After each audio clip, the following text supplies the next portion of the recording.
جس کا ذکر عبادت، جس کو دیکھنا عبادت، جس کے ساتھ ساتھ چلے حق، جس کی پاکی کا گواہ خود رسول خدا، جس کو ستانا نبی کو ستانا، جس کے جود و سخا پر آیت گواہ، جس کی طہارت کا اعلان حدیث قصہ، جس نے حالت رکوع میں کی زکات ادا، جو شب ہجرت تلواروں تلے سو گیا، جس پر ہو میری جان فدا، وہ ہے میرا مشکل کشا، میرا مولا علی۔ آج 13 رجب المرجب، وہ مبارک دن جب آغوش مصطفیٰ میں ابو تراب آئے، بندگان خدا کو خلیفہ، اہل ولا کو مولا، ید اللہ من اللہ، عین اللہ، وجہ اللہ، لسان اللہ، اسد اللہ، فاتح خیبر، حیدر کرار، باطل کے لیے تھا جو شعلہ بار، امیر المومنین، امام المتقین، ریاست مدینہ کے چوتھے خلیفہ۔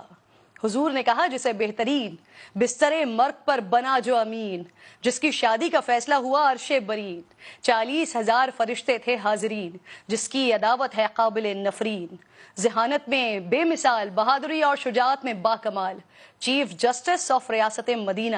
پروردہ آغوش مصطفیٰ، وارث علم الانبیاء، سپہ سالار لشکر مصطفیٰ، روحانیت کا شہنشاہ، عرب و عجم کا بادشاہ، ہر خاص و عام ان کے در کا گدا، جس نے بدر و احد جیسی سخت ترین جنگوں میں پرچم اسلام لہرایا۔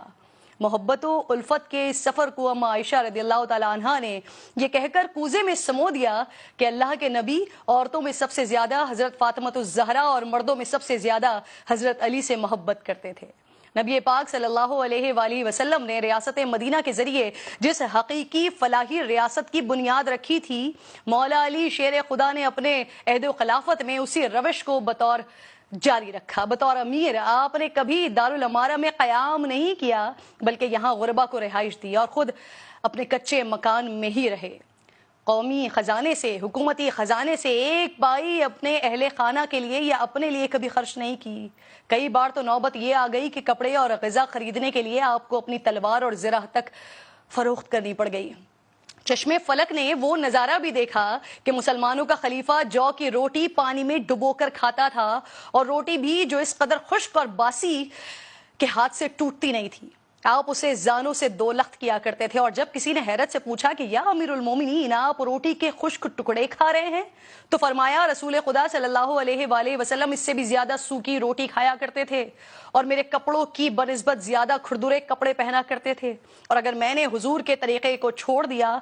تو ڈر ہے کہ میں ان سے بچھڑ جاؤں گا۔ البتہ خود جو کی روٹی کھانے والا اور پھٹے ہوئے جوتے کو سی سی کر پہننے والے حاکم کا رعایا کے لیے دستور یہ تھا کہ مسکینوں کو تلاش کر کے ان کو سوال سے بے نیاز کرتے تھے،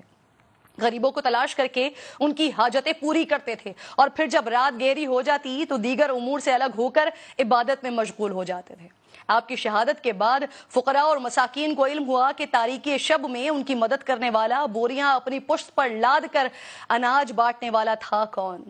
حکومتی مجبوریوں یا سیاسی مصلحتوں کی آڑ لے کر نہ ہی بیت المال سے غیر مستحق افراد میں وظیفے بانٹے، نہ ہی اپنے لیے تحائف سمیٹے۔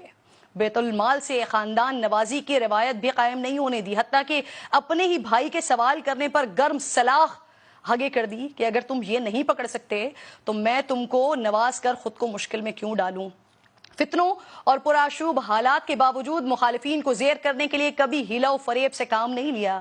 حکومتی اختیارات کو ذاتی انتقام کے لیے استعمال نہیں کیا، بہتان تراشی نہیں کی، کسی کو جرم سے پہلے سزا نہیں دی، کسی پر اس کام کا الزام نہیں لگایا جو اس نے کیا نہیں، اور سیاسی مصلحتوں کے پیش نظر مجرموں کو بھی کبھی معاف نہیں کیا۔ صوبے کی گورنری کے لیے اپنے خاندان اور قبیلے کو ترجیح دینے کے بجائے اہل افراد کی تقرریاں کی، خیانت کاروں کو عہدے سے دور رکھا، اور جنہیں منصب دیے ان کی کڑی نگرانی بھی کی، مواخذے بھی کرتے رہے۔ جس طرح دوسروں کے احتساب میں سخت تھے، ویسے ہی اپنے قانونی اور عدالتی معاملات میں بھی برابری کے قائل تھے۔ حاکم وقت اور امیر المومنین ہونے کے باوجود قاضی القضاء، جس کو موجودہ زبان میں چیف جسٹس کہا جاتا ہے، ان کے سامنے ایک عام فرد کی حیثیت سے جاتے تھے، بار بار طلبی پر حاضر ہوتے۔ قاضی امیر کے عہدے سے مروب نہیں ہوتا، اور امیر بھی فیصلہ اپنے خلاف آنے پر اسے خوش دلی سے قبول کرتے۔ اے مملکت خداداد پاکستان کے حکمرانوں، کیا علی المرتضیٰ کی پیروی کرو گے؟ ان کے طرز حکمرانی کو اپناؤ گے؟ ورنہ جن حالات میں 70 سالوں سے ہیں مزید 70,000 سال بھی رہ سکتے ہیں۔ امید اور دعا یہی ہے کہ اللہ مجھ سمیت تمام اہل منصب کو خلفائے راشدین اور اہل بیت و اطہار کے طریقہ کار پر چلنے کی توفیق عطا فرمائے۔